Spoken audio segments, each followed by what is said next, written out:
This is Sky Rey, an ordained Animist minister with the Web of Life Animist Church and Spirit Bridge practitioner. And this is Between Worlds, a podcast where we explore the healing modality of sound journeys. A sound journey is a meditative experience that uses sound to guide us beyond ordinary awareness and into the landscapes of the inner world.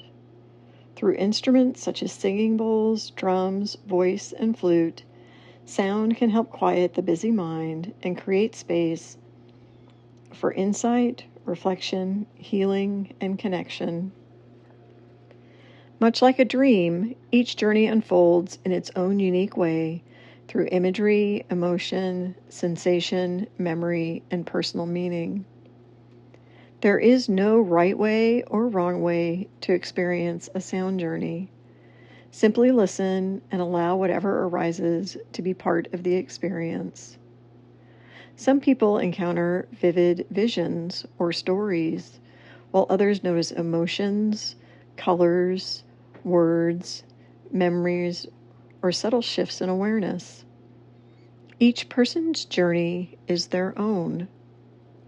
In this podcast, I share journeys from my personal practice. These stories are not offered as truth or doctrine, but as explorations of the symbolic and spiritual experiences that can emerge when we enter altered states through sound, intention, and imagination.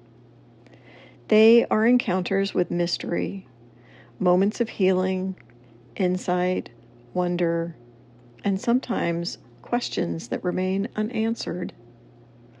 Whether you listen as a seeker, a dreamer, or simply out of curiosity, I invite you to approach these journeys with an open mind and an open heart. Take what resonates, leave what does not, and allow yourself to be curious about what might exist just beyond the boundaries of ordinary perception. This journey is titled The Archer. As the drum begins, I stand in journey space as a forest arises around me. I am an archer with a bow already drawn, moving silently through the trees as I track something ahead of me. A shadow slips between the tree trunks, barely visible before vanishing again into the forest. I follow carefully, focused and deliberate, closing the distance between us. When I finally lift my bow to aim, the world narrows to a single point. I release. A silent prayer leaves my heart with the arrow. May my aim be true. In God I trust.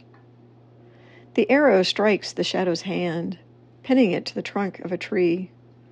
I rush forward, urgency replacing stillness, and gently remove the arrow. Taking the shadow's wounded hand in my own, I guide it to a nearby fallen log where we sit together. Up close, there is no real threat in it, only presence. As I begin tending the wound I created, I say softly, "I'm sorry. I didn't mean to hurt you. I needed to talk to you." The words feel true as they leave me. "We need your help," I tell the shadow. "We need peace, and you are the only one who can help us." For a moment, there is only silence, a quiet listening between us. Then something softens. The shadow agrees. Carefully, I finish mending its hand, closing what I had opened. "Thank you," I whisper. "Thank you for helping."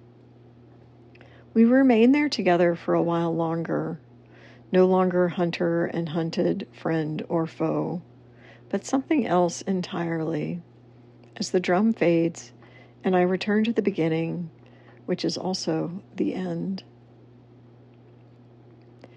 In this journey, I find myself in the role of an archer moving through a forest in pursuit of a shadow. At first, the relationship appears straightforward. I am the hunter, and the shadow is what is being hunted. Yet the journey quickly reveals that something much deeper is taking place. When the arrow finds its mark, the purpose is not destruction. The wound creates a pause. It interrupts the distance between us and allows an encounter to occur. Rather than continuing the pursuit, I sit beside the shadow and tend to the very injury I have caused. What follows is a conversation.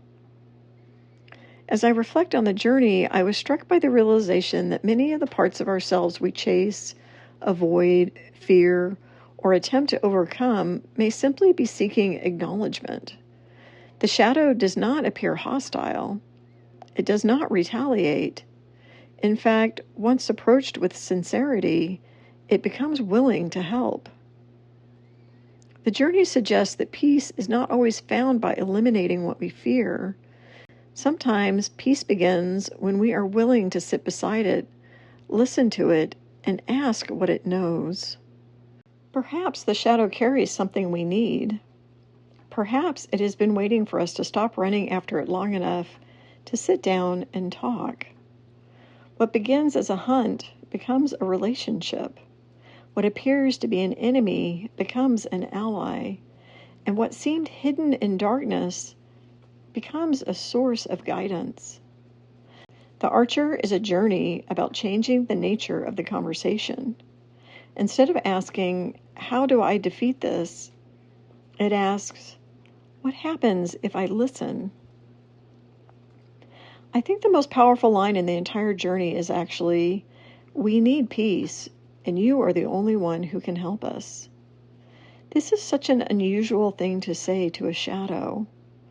Most people ask their shadows to leave. I asked mine to help, and it did. Thank you for joining me, Sky Rey, Between Worlds. If there's one thing I hope you carry with you, it is the reminder that not every shadow is an enemy, and not every wound is an act of violence. Sometimes the things we pursue, avoid, or fear are carrying something essential that we have not yet learned how to hear. Until next time, may you find the courage to approach the unknown with curiosity, the patience to listen before judging, and the wisdom to recognize that peace is often found not through conquest, but through conversation.